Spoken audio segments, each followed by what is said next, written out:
Desde el Centro de Conferencias Dr. Bienvenido Delgado Villini, en el Hospital General de la Plaza de la Salud, presentamos Vivir en Salud, con la licenciada Dashira Martínez y el doctor Nepomuceno Mejía. Saludos amigos, bienvenidos una vez más a su programa Vivir en Salud. Gracias por acompañarnos. Gracias, amables televidentes, por permitirnos esta nueva entrega de su programa Vivir en Salud.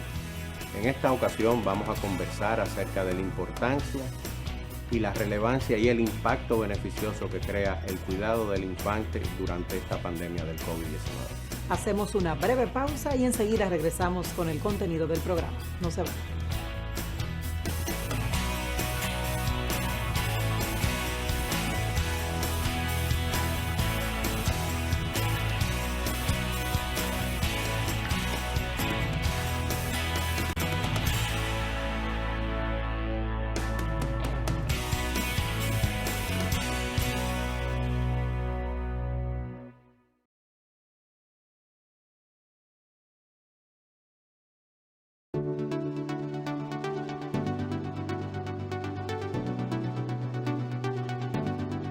Nosotros tenemos un flujo bien protocolizado y diferenciado que evita que un paciente que llegue a la institución pueda contaminarse. Esos pacientes están separados. Es importante saber que nuestro centro atiende pacientes COVID, pero precisamente por eso, como eso lo sabemos y lo tenemos, la institución ha diseñado un flujograma que evita que esos pacientes puedan contaminarse.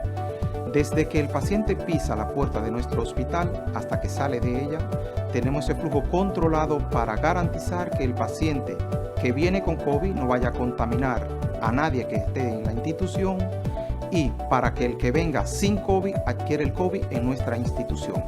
Ese flujo conlleva desde el triaje, lo que es la puesta en contacto con la primera persona que le da atención a nuestro paciente, hasta que el paciente egresa con un auxiliar de transporte de nuestra institución. Eso, nuestro personal está sumamente protegido para evitar contagiar y contagiarse a cualquier paciente.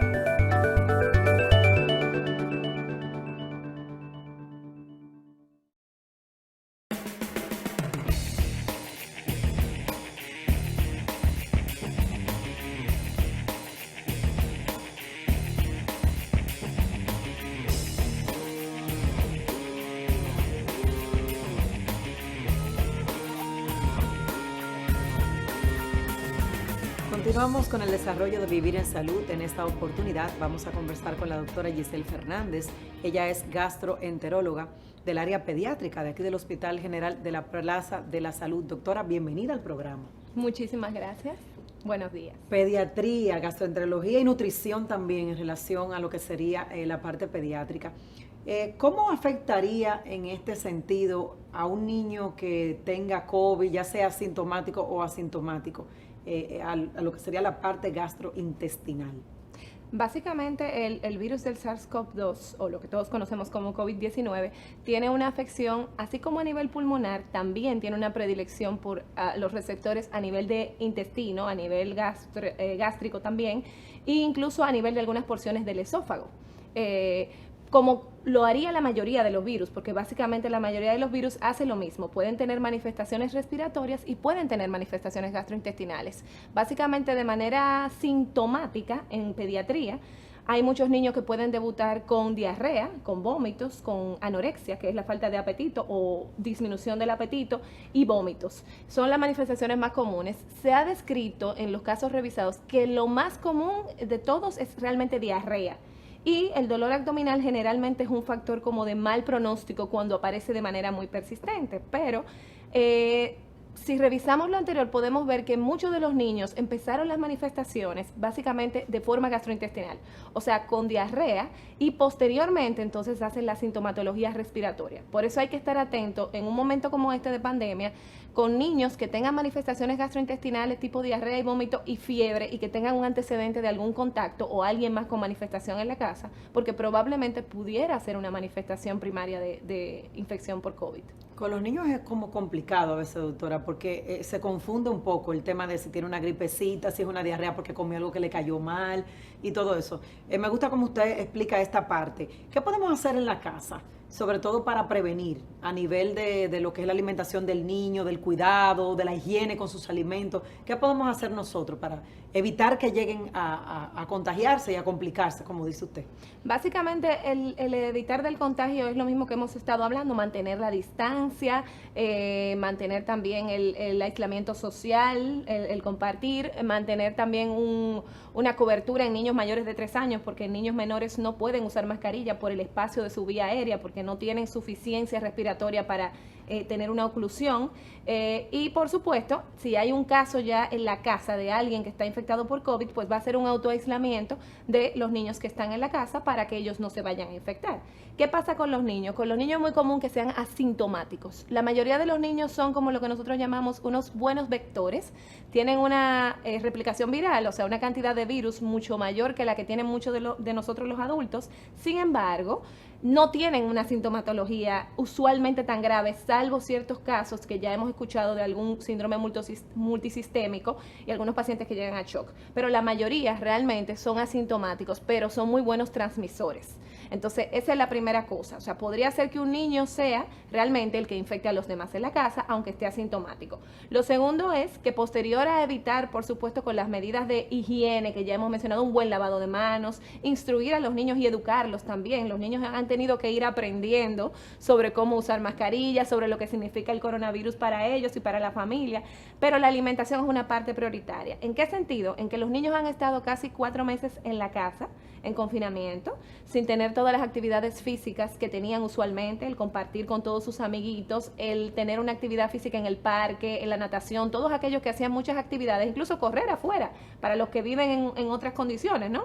Y hacer béisbol, que aquí se hace mucho, y ya no lo pueden hacer, o sea, no pueden hacer deportes en grupos, ni individuales prácticamente, fuera en algunos parques al aire libre.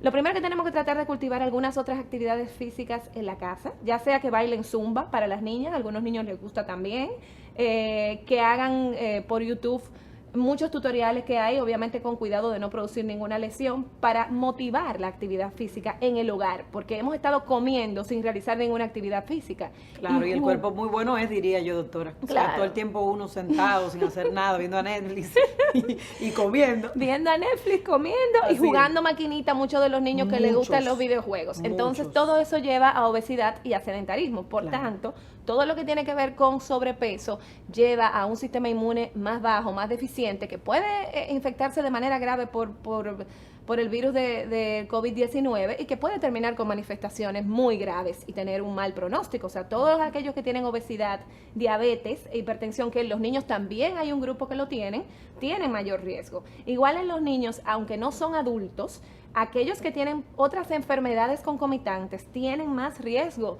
de muerte y de infección severa, igual que los adultos. Y eso es algo que lo tenemos que tener en cuenta los papás que tienen niños, que tienen otras enfermedades y que usan medicamentos especiales también, incluyendo, por ejemplo, los niños que tienen trasplante hepático, que son niños que usan medicamentos que bajan el sistema inmune o lo suprimen y que tienen, por supuesto, un mayor riesgo de tener infecciones graves de todo tipo, incluyendo, por supuesto, el COVID. Entonces, ¿qué hay que cultivar? Primero, la actividad física y junto con eso, alimentos saludables. O sea, básicamente tratemos de evitar en la casa todos esos alimentos ricos en azúcar, dígase el exceso de bizcochos, pastelitos, frituras que nos gustan mucho, empanadas, y manejar un poquito más una dieta que tenga más frutas y más vegetales. No tienen que ser los más caros. Nosotros somos un país tropical y tenemos la opción de muchísimas frutas que podemos utilizar. Tenemos piña, melón, lechosa, o sea, tenemos muchísimas opciones económicas ante esta situación que debemos aumentar. Un niño debería consumir 3 porciones de frutas al día. No quiere decir que sea la fruta completa, porque dependerá del tamaño y la edad del niño, pero básicamente debería tener en el desayuno y en las 2 meriendas. Y si se puede y aplica y quiere otra porción más, lo puede tener. Y vegetales también, y deben ser de forma diaria. Realmente un plato bien equilibrado debe incluir más frutas y vegetales que productos de tipo cárnicos y que productos, por supuesto, de tipo de carbohidratos. La fruta entran dentro de los carbohidratos, entran dentro del azúcar también. Por lo tanto, no necesitan otro azúcar añadido y completan el requerimiento que tienen los niños de calorías para moverse y para hacer todas sus acciones. Entonces, no quiere decir que porque usted no coma quizás una porción tan elevada de pasta o de arroz, usted está consumiendo menos. Si usted lo está compensando con frutas, con granos, con semillas, usted está haciendo un equilibrio y un balance. Con esto no es que los restrinjan de consumir víveres o de consumir cereales, Claro. es que realmente lo equilibren y aumentemos las proporciones, sobre todo de frutas y de vegetales, para mejorar el sistema inmune y mejorar una alimentación mucho más balanceada también. Excelente, doctora. Me encantó la parte de las actividades por YouTube, porque muchas veces los padres no sabemos qué hacer con los niños y no queremos mandarlos a jugar abajo o al parque porque entendemos que hay un contagio, etcétera. Doctora, ¿hasta cuándo vamos a tener los niños encerrados en la casa? ¿Qué opina usted sobre eso? Esa preguntita así. Y con el tema de la apertura de clases, ¿qué usted piensa que va a pasar? ¿Cómo lo ve? ¿Cómo lo proyecta? No sé, para los padres que están viendo el programa. Qué pregunta tan caliente esa, una pregunta efervescente. La verdad es que hasta el momento, epidemiológicamente, el comportamiento humildemente que veo yo es que no estamos en un momento para enviar los niños a la escuela. Porque realmente, por lo menos a los niños más pequeños, yo diría que los niños menores de 8 años, 5 años, ellos todavía no manejan, lo digo por mi actividad pediátrica, o sea, yo veo pacientes en la consulta, los pacientes desde que llegan los niños de 3, 4, 5, 6 años, duran un ratito con la mascarilla y al rato se la quitan. Claro, se la quitan incómodo. Y yo Sí. lo entiendo, o sea, porque para ellos esto es algo totalmente difícil, para nosotros es difícil y somos médicos y estábamos más relacionados al ambiente de Así bioseguridad o de mascarillas y manitas limpias, para ellos que nunca lo habían visto y que estamos acostumbrados a abrazar, a besar, a acercarse, es muy difícil manejar un grupo de niños en etapa escolar, en una misma aula, por menos que sean, sin que se toquen, sin que se compartan la comida y los desayunos, Exacto. y sin que manejen secreciones en conjunto, o sea, es difícil. Yo creo que todavía no estamos en el momento. Eso es algo que me parece en lo personal que todavía debería evaluarse un poquito más, darle un poquito más de tiempo. Sé que para muchos papás me van a condenar porque es muy difícil estar en la casa dando clases virtuales y trabajar. Pero realmente un niño puede, como dije hace rato, cursar asintomático, pero ir a la casa e Claro. infectar a los abuelitos que viven en la casa, a los papás o a las personas vulnerables que están en la casa. Y hemos tenido jóvenes que supuestamente no eran vulnerables, infectados por el virus también, que han terminado en condiciones graves o hasta en la muerte, a pesar de ser personas sin ningún antecedente. Entonces, entre más podamos prevenir y nos podamos cuidar, yo creo que es mucho mejor. Excelente, doctora. Muchísimas gracias por su mensaje final. Ustedes, amables televidentes, continúen con el desarrollo de Vivir en Salud.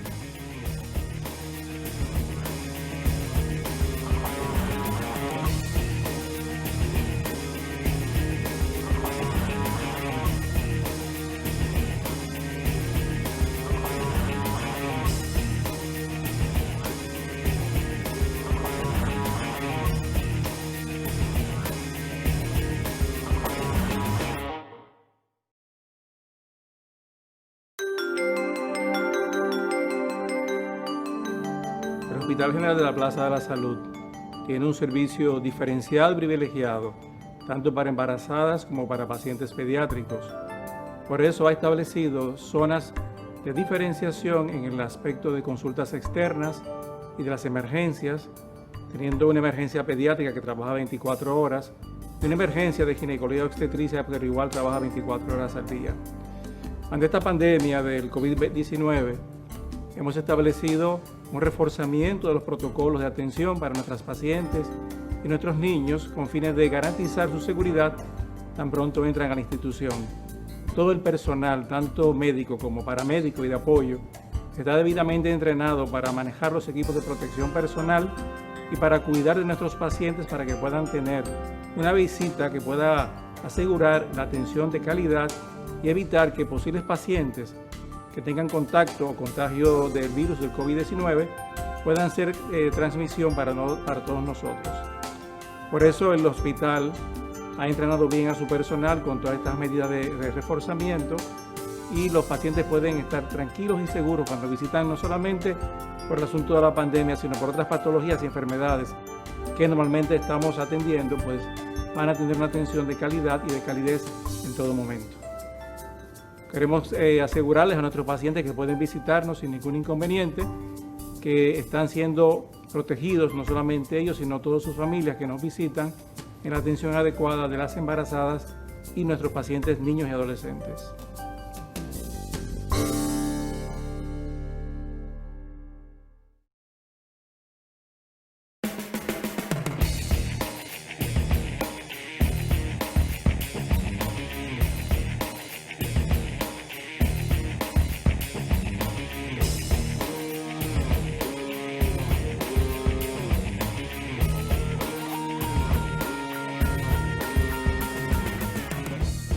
Continuamos, amables televidentes, con el desarrollo de su programa Vivir en Salud.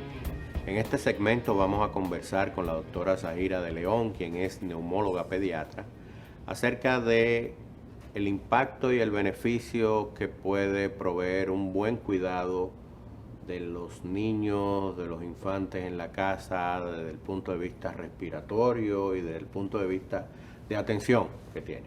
A propósito de esta situación de salud, donde lo primero que tenemos es una recomendación de que hay que mantener una mascarilla, que hay que mantenerse aislado, que hay que tener higiene, y de cómo los niños, por la manera de cómo se transmite el virus, contribuyen a presentar la enfermedad en la menor cantidad, pero a contagiar a los adultos. ¿No? Correcto. Cuéntenos sobre eso, doctor. Así y gracias es. por estar por aquí. Muchísimas gracias por la invitación.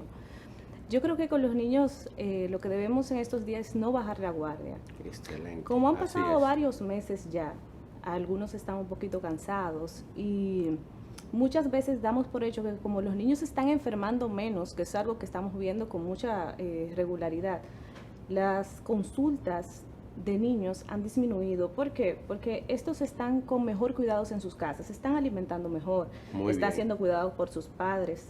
El contacto con otros niños es una fuente importante de infección respiratoria en el caso de nosotros, y como ellos están en sus casas con mejor cuidado, se están enfermando mucho menos.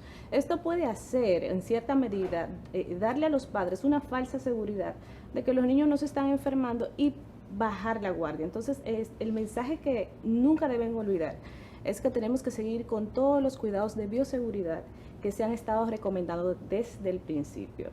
Así Esto es. de siempre llegar a la casa, el lavado de manos, muchos padres siempre me dicen en consulta, no, yo siempre me baño, me quito la ropa, no tengo contacto con los niños, pero hay algo que siempre tienen que hacer. Los niños tienen que tener la obligación, o sea, los padres tienen que enseñar a los niños a que tienen que estar con un lavado constante de manos, aunque estén en la casa, porque ellos están toqueteando todo. Así todo. es. Y hemos visto que las formas de contagio del coronavirus es increíble, o sea, cada día aprendemos más. Y No, ni siquiera hemos llegado a definirla toda. ¿Cómo son? exactamente, entonces son muchas las maneras Así es. y cualquier pequeño detalle que se nos pase, porque como humanos al fin se nos pueden pasar muchísimas cosas, puede ser un factor de riesgo para que ellos se contagien. Entonces ellos mismos hay que ponerle horarios, hay que lavarte las manos, aunque no hayas salido a jugar, es hora de comer o de merendar, de tomar un vaso de agua, lávate las manos, ¿no? Así es. Es muy importante. Y en el caso de que por ejemplo, en el caso de que hay una persona con síntomas en la casa, Sí. vamos a aislarnos un poco, vamos a alejarnos. Si es necesario usar mascarilla en casa, hay padres que se exponen mucho. Y la mayoría de los casos que vemos de niños positivos, la mayoría son que algún padre se ha infectado y ha llevado la enfermedad a la casa. Correcto. Nunca dar por hecho que porque papá Sí. y mamá estén contagiados, el niño también. No, se tiene que cuidar como un niño sano cualquiera, a menos que se determine por síntomas y por estudios que el niño está infectado, entonces ya es diferente. Si hay alguna Sí. sospecha o algún adulto con algún síntoma en casa, se tiene que aislar en una habitación, y si eso no es posible, entonces tiene que usar la mascarilla en la casa y explicarle a los niños que ellos entienden. Los más grandes ya tienen la capacidad de entender de que papá no se puede quitar su mascarilla, que tengo que mantenerme un poco alejado por un poco de tiempo. Importante, doctora, sus comentarios, y creo que algo importante a resaltar, que ese cuidado en la casa de los niños por los padres ha contribuido a que la afectación por otras patologías y otras condiciones haya mejorado. Así es, así es. O sea, eso tiene un peso Es muy específico muy importante. importante y que ha quedado demostrado aquí también durante esta situación no agradable para muchos, pero sí se ha podido demostrar que el cuidado de los padres con los niños marca una diferencia, cierra una brecha de producir enfermedad y patología. Pero bueno, siguen habiendo otras enfermedades que no es solo el COVID. Cómo los padres deben de estar atentos para que no se confundan en una cosa y otra, y cuáles síntomas deben de tener de alerta. Así es. Realmente estamos en una temporada del año con Así esto es. de las vaguadas, Ujú. hay muchísima humedad, mucho calor, el polvo, Sí. que condiciona que tengamos más problemas respiratorios, que aquellos pacientes que tienen rinitis alérgica o que tengan asma presenten crisis y presenten exacerbaciones de su enfermedad. Entonces, hay que tener en cuenta varias cosas. La primera es que algunos pacientes van a presentar infecciones por otros virus. Correcto. Si el niño lo que tiene son síntomas leves como secreción nasal, estornudos, no hay de qué preocuparse, lo podemos manejar en la casa con alguna recomendación de su médico. No se recomienda la automedicación, o sea, no es que vamos a ir a comprar cualquier medicamento a la farmacia. No, previa comunicación con el médico y que haga las recomendaciones del lugar. Así es. Correcto. Entonces, en este caso, solo vigilar. ¿Qué pasa? Si el niño empieza a presentar fiebre de forma persistente, necesita una valoración médica. Importante eso. Otro dato es que es un signo de alarma, es la dificultad respiratoria. Si el paciente tiene fiebre persistente o dificultad respiratoria, va a necesitar una valoración médica. Cuando me refiero a fiebre persistente, me refiero a que tenga más de 48 horas con fiebre. En este caso, es necesario que pida una consulta médica o, si dependiendo de cómo esté el niño, si lo ven muy decaído, por ejemplo, hay algunos niños, los más pequeños, los bebés, si hacen fiebre se pueden deshidratar muy rápido. Sí. Entonces, si lo ves muy decaído, llevarlo a un centro de emergencia. En el caso contrario, entonces pedir una consulta con su médico. En el caso de la dificultad respiratoria, es una indicación inmediata de acudir a un servicio de urgencias o a una consulta si la puede conseguir de una forma rápida. No nos podemos quedar en la casa a ver si se le mejora un poco la dificultad para respirar. Esto es un dato de alarma inmediato para que el paciente pueda ser evaluado. Y otra cosa muy importante de cómo sospechar de que si mis síntomas pueden ser una gripe común o si esta fiebre puede ser por el coronavirus, pues bueno, también tenemos que tomar en cuenta si hay algún infectado en la casa. Cuando tenemos un familiar infectado en la casa y un niño que empieza a hacer fiebre tras ese diagnóstico del familiar, entonces la sospecha aumenta muchísimo. Entonces, o que haya estado en contacto con algún otro grupo familiar, no tan cercano, sino otro grupo de familia, correcto. Me ha pasado, por ejemplo, que en esta situación en la que los padres tienen que trabajar, han tenido que dejar sus hijos con los niñeros, los cuidadores, en otras casas. Y en esas casas, entonces, se han infectado de coronavirus y han infectado el bebé.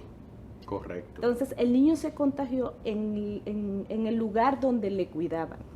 La madre... No en la casa propiamente. Exactamente. La madre, muy precavida, como se enteró de una vez, trajo al niño a la consulta, le hicimos la prueba y sí salió positivo.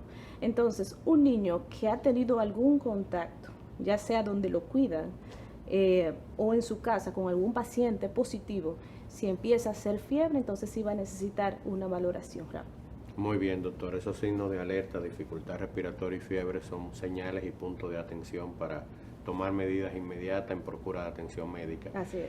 Finalmente, para concluir, recomendaciones al público en sentido general, a la clase médica, a todos los que estamos involucrados, a la población, de medidas y sugerencias saludables para evitar que haya alguna posibilidad de contagio o el desarrollo de alguna enfermedad. Bien, la primera es la no automedicación. Importante. Usualmente los padres ellos dicen que tienen una botica en su casa, porque han comprado muchos medicamentos en todo el trayecto de los niños, de la vida de los niños, y tienden a darlos. Entonces, vamos a consultar con el médico primero, y si le preocupa, llévelo a una consulta. Así es. Otra cosa es que si los pacientes tienen un tratamiento de base porque tienen alguna condición en particular, nunca suspender el tratamiento. Que esa falsa seguridad que nos da el hecho de que los niños, gracias a Dios, se están enfermando menos, no nos haga suspender los tratamientos, ya sea de neumología, cardiología, neurología, los gastroenterólogos. Siempre continúe ese tratamiento, y en el caso de necesitar, si se le termina, busque una receta nueva. Yo sé que su médico encantado le va a hacer una actualización de su receta para que continúe con el tratamiento del paciente. Eso es muy importante, porque mientras más estables están los niños, menos visitas a emergencia van a tener y menos exposición al virus. Otra cosa es evitar que los niños salgan hacer grupos con otros niños. Sí. ¿sí? Tenemos que tener Precaución. mucho cuidado con eso, mucha precaución con eso, porque recuerde que nosotros sabemos cómo cuidamos nuestras casas, pero los demás niños también tienen otro entorno. Así ¿no? es. Si usted suma con cuántas personas entonces su hijo tuvo contacto, al contar que cada niño de estos tiene una familia, son muchos. La posibilidad de La contagio posibilidad de aumenta y contagio. se multiplica de manera exponencial, lógicamente. Así es, así es. Y siempre estar pendiente de los signos de alarma, como ya Correcto. mencionamos, y las medidas de bioseguridad. Nunca bajar la guardia, nunca pensar que estamos exagerando. Así es, doctora. Muy bien, valiosa, importante información de parte suya para nuestros amables televidentes que han permanecido con nosotros en su programa Vivir en Salud. Hemos conversado con la doctora Zaira de León, quien es neumóloga pediatra, acerca de la importancia del cuidado de los niños en el hogar y en este tiempo de tantas afectaciones que estamos envueltos, en procura de que se evite que sean afectados y que tengamos desenlaces no agradables. Mantener una conducta de precaución saludable es lo más beneficioso para todos. Gracias por permanecer con nosotros y continuamos con el programa.